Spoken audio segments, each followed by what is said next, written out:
Hey, Eric, it's so interesting as I look at your generation, and I say that, you being just 6, 7, 8 years in front of me, there were so many more opportunities just from 1978 to 1984. Was it that you were hurt? Well, I was hurt in 1984. So 84. yeah, Okay. So just in that span of time, there was a whole lot of growth in the industry. And I see from your work and what it is that you're doing that you've really taken on a role of attempting to expand, the whole chair world into another stratosphere and even an affordable one. What spawned all your ideas? Were you just sitting back looking at the chair going, boy, this can be better and this can be less expensive? well, I mean, it's a number of things, and I will say that I'm actually not, in my opinion, I'm not coming up with anything new. People have already figured this stuff out, particularly in the 1990s. They were making fantastic chairs, and what happened was, private equity came in and crushed the little guy. But regarding your question, the reason why in the last few years I've become so interested in DIY wheelchairs is that, through the internet and social media, I'm connected with a lot of SCI in low resource countries, particularly Pakistan, Zimbabwe, Nigeria. And what I have found is that there's so many people who do not have a wheelchair. And literally, I've gotten, wheelchairs for people who've had no chair for over 10 years. And to me, when I saw that, I'm like, look, you can make a chair out of something. Like someone should not be in a bed for 10 years because nobody can figure out how to make a wheelchair. So that's kind of what got me started. And that was really, yeah, that was the thing that got me going. Absolutely, Eric. Rich and I took a visit to a South American country about 20 years ago, and we met a guy who spent basically, as I recall, him telling me he spent 4 years of his life sitting on a sofa because he couldn't afford a wheelchair. And these are things that we just take for granted. And our chairs are so prohibitively expensive. If you look out at the open market, 7, 8, 10,000 more Right. dollars that you're doing such cool things. And, I just want to bring these to light. So you've started a great DIY chair project, and it's so cool and so philanthropic that you're doing this kind of thing because you're helping people to gain a life. I mean, it's more than just a wheelchair. This is the ability to not have to be stuck inside. So you're building chairs out of common products like wood, plastic, PVC, aluminum, and you're making them affordable. How did you, first of all, before you show us some of the products, how did you develop these concepts of how to make these chairs and how to design these chairs and your desire to share them? Right. So let me just first off say I create designs and prototype and I open source them so people can copy it. My whole model is not me producing the wheelchair because my point is other people can do it. And because I can do it with simple tools, you can too. So that's really that is my model. And to answer your question is like, how did I come up with these designs? Again, it's not that I'm really coming up with anything that brilliant. The knowledge of how to make an effective, active wheelchair has been around. What has happened is that, traditional legacy wheelchair companies have overcomplicated the wheelchair in order to make it expensive. So you really have a barbell situation. Either you have really, really cheap hospital style wheelchairs that Hmm. flood, much of the world, particularly in low resource countries, or you have overpriced, overcomplicated, over engineered wheelchairs. And to me, that's a problem on both ends. Because number one, just like anyone who's active, like an active bicycle rider, they don't have one bicycle. They have a lot of bicycles because they're good for different things. And as wheelchair users, the chair that you want to use, say on the beach, is not going to be the chair that you're going to use every day. And Hey, Eric, and even furthermore, the wheelchair that I use in my concrete heaven called California is completely different than the wheelchair that someone may need who lives on a rural road or in a right. rocky environment. So a wheelchair is not just a wheelchair. Exactly, and that so many people don't understand that you need multiple wheelchairs, and they need to be set up differently. So again, when you're on a gravel road, you're going to have a different setup than you're going to have in your house, and if you're playing a sport and so forth. Now, if every single wheelchair cost you $10,000, you can't do it. But, my wheelchairs are a few $100. And that's the difference. So once you can have them affordable and cheap, then you can do all sorts of different things. So I have a wheelchair to do road races. I have a wheelchair that, that's for the beach. I have a wheelchair when I want to do, hiking and so forth, wheelchair hiking. And they're all different and they're set up different and they're not expensive. And that's Hey, the focus. I'm kind of curious, Eric. I want to back up just a hair to the fact that I found out that you went to Bates, and which is a pretty exclusive school. But they give a lot of opportunities there, and I'm just curious. Were they supportive and welcoming? I saw your degree was in physics. Did you work a lot with these products and design as you were passing through? Earning your degree. No, I was doing any of that when I was injured. So I was injured at 19. Yeah, I had a degree in physics and math and but and computers and I kind of went that direction for a while. Was a computer programmer. But as far as when I was at Bates, they hadn't had a student in a wheelchair before. So, it was a fairly inaccessible. Literally, you were the first. Yeah, I was literally the first, right. So, Wow. they made it a little bit more accessible, but it's Maine. But I'm really good at making things work. So, I was able to make that work. And it's only, I mean, and again, that's 40 years ago. It's Hmm. only in the last, maybe 10 years that I've been really focusing on creating these different types of adaptive products or DIY innovations. And within that 10 years, maybe only the last few years that I've been focusing on the wheelchairs really because of the need that I spoke of before. And I hate to, Absolutely. And and let's go ahead, Eric, and jump right into those chairs. So, I mean, not literally, but maybe well, if you I'm want literally to. in one But right now. I'm in yeah, one so right now. show us a So couple of them. So you've got, like I said at the top, you have a wood chair, plastic, PVC, aluminum for different types of environments, different types of applications. So go ahead, take us through a couple of the chairs. Tell us what they're all about and how they're best suited. okay, sounds great. I'll also add that the reason some are is made of wood is because the whole idea is that in a low resource country, wood is available. So even though PVC is super easy to get in the United States and the fittings and also, you can't necessarily get that in certain countries in Africa. So you might need, so that's the whole idea. So the whole idea is really make the chair out of whatever you have available. It doesn't have to be the way that I do it. I'm giving people ideas and to make it work. So we'll start with the chair that I'm in now. I just literally just finished it a little while ago. I don't know if I back up, you can see it. This is it's a trike. So it has a single wheel in the front. Do you see that there? Going see. Can't see it, but I think I know what you're talking about. I've seen it online. All right, Okay. this is a trike. I got it set up with 26-inch wheels, all the tires. So this is the chair that I'm going to be using for road races. This whole frame without the wheels weighs 15 pounds. So I mean, it's pretty light. Again, it's PVC. This is like 100 and whatever dollars worth into the frame. These are like probably 20-year-old wheels that I have on it. And so this is a trike, and again, it's stiff, not going to break. Side to side stable. Uh-huh. Exactly. So over here, I call this guy the outsider. And again, I'm trying to encourage people to do stuff, and you can take this chair. I put this chair in the ocean. You can put it in the lake or whatever it is. You don't want to bring your primary wheelchair, put it on the beach because we know what happens, No, right? But it rots. now Yeah. all sorts of bad things happens. But when you made it, it's not a big deal. Who cares? Replace it. You know. So again, this guy actually has.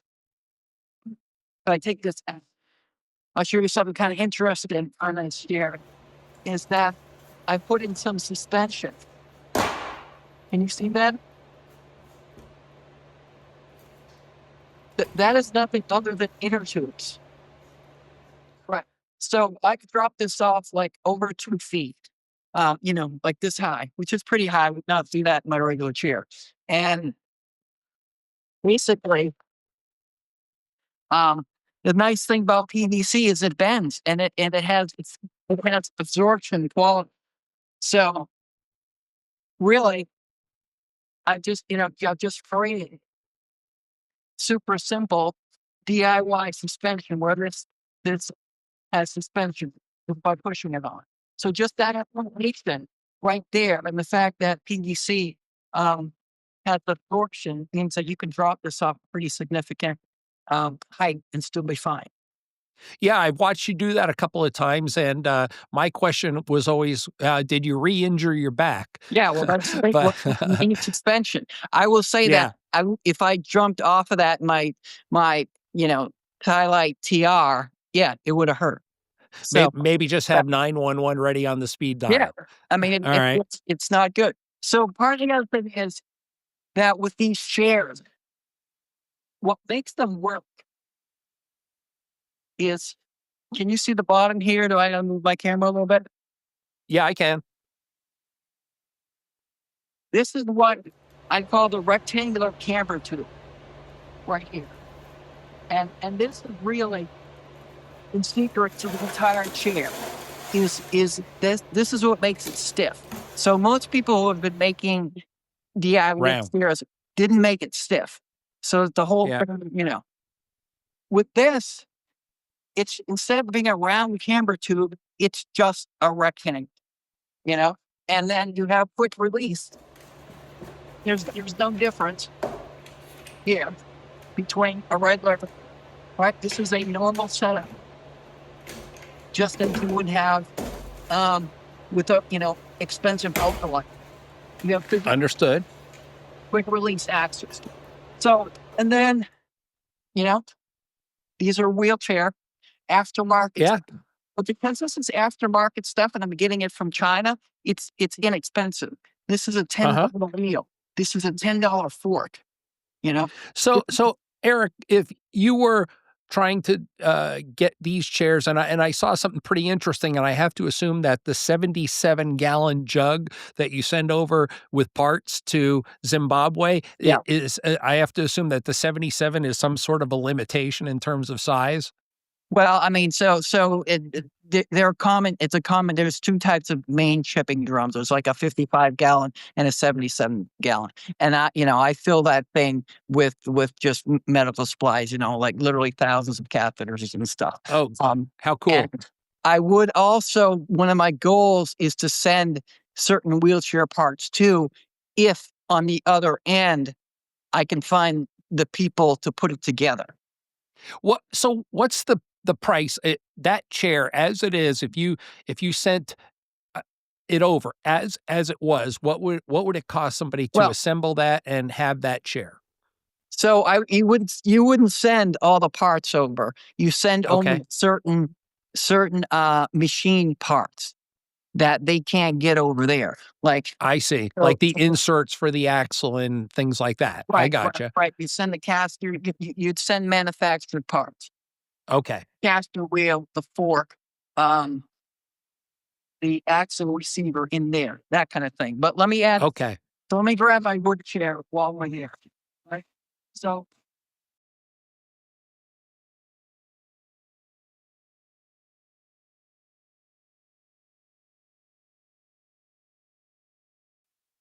this one's made out of plank, primarily plank. Wow. So but again, this is the point. The point is you wouldn't send the wood. You don't send the plywood. You just tell them how to make it. And then, but one of the difficulties in dealing with those resource countries is that people have difficulty getting the wheels and the manufactured parts. So that is a challenge over there. So also again, what I'm trying to do is in the United States, people have crappy chairs. There are a lot of people who are in hospital chairs, and they can't do any sports or outdoor activities because they have a hospital chair. Or you have somebody who has a super expensive, ultralight chair, but it's set up poorly. And they're afraid and they don't want to take it out, right? They don't want to get it dirty. They don't want to, all the stuff they don't want to happen. So even in the United States, we have people who need a chair. So again, I'm not saying your primary wheelchair should be wood or PVC. I'm saying secondary wheelchairs, absolutely. Hey, Eric, I want to jump off of this topic and into a little bit of the philosophy and some of the things that you talk about within the adaptive world, and some things that are working and some things that maybe are not. And one of the things I thought was really interesting was that you cited the amputee system as being a model or a symbol of success because they continuously update ill-fitting equipment, and that the chair industry hasn't really done that. And I relate to that because I can recall, way back when I saw people having amputations and legs and prosthetics put on them back in the late 70s, early 80s. They were those flesh-colored duffer legs that, they looked like a leg, but they were Right. completely impractical and ridiculous. You couldn't do anything with them. And then along comes, with much advancement, the carbon fiber leg that we see some of the Paralympians running 10-second hundreds in. Right. So I assume that what you're talking about is that the amputee system in general has found a way to move forward, whereas the chair industry has stayed limited. Right. Yeah. Yeah. I will say that I use the amputee as an example of what it could be. So Hmm. again, we have wheelchair users who get a chair every 5 years, even if it Gotcha. fits them really poorly. That's not the case with an amputee. They're not like, And then they're okay, stuck with that chair for right, 5 years. exactly. They're stuck. And there's also been this constant improvement in prosthetics and so forth. They keep advancing and getting better and better. And wheelchairs have pretty much stagnated, in my opinion, are actually getting worse because of the effects of private equity and a lot of what we've talked about. And to me, that happens because the able bodied world, it's like, okay, walking, walking, walking, walking, right? There's so much fixation on walking and spending money on walking. But when you're in a wheelchair, it's like, yeah, well, that's good enough.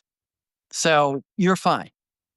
Yeah, And so that's why I think it's important to recognize that it doesn't have to be this way. I get it. So you're fine until you walk again.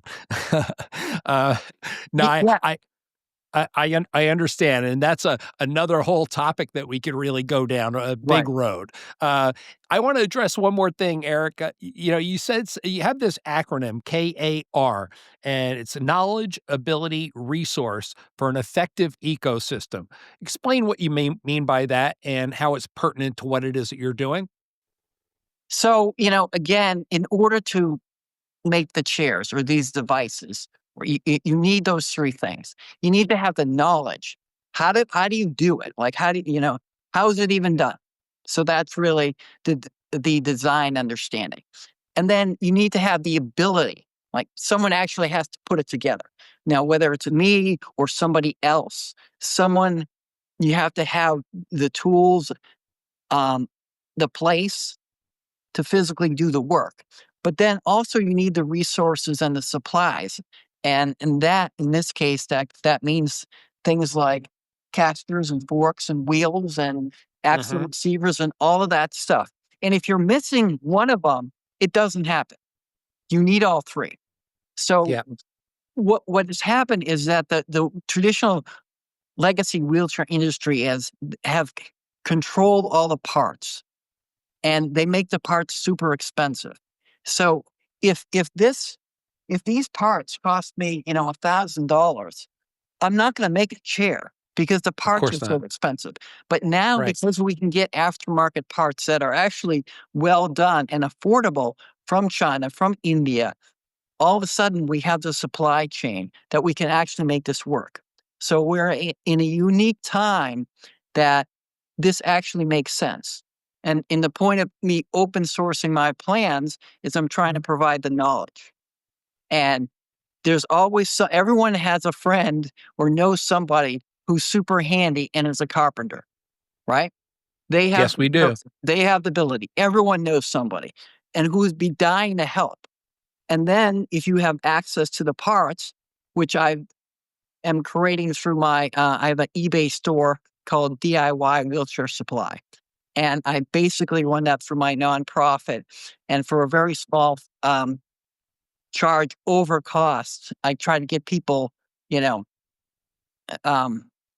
these critical parts, wheels, casters, axles, axle receivers, as cheaply as possible. So that's my idea, so that I can push on all those areas. Erica, this has been really fascinating, and I'm really glad that we had the opportunity to get together and talk about this. There's so much more that we could go into, but it's great that you're doing these things for people who don't have chairs, because no chair equals no life, Right. and having an ill-fitting chair just makes a difficult life. So you're providing a great opportunity, not only to these low resource countries, but to people right here in the States as well. So thank you very much. This was super interesting, and keep doing what you're doing. Well, I appreciate it, and I love the opportunity just to talk about this because I think it's so important.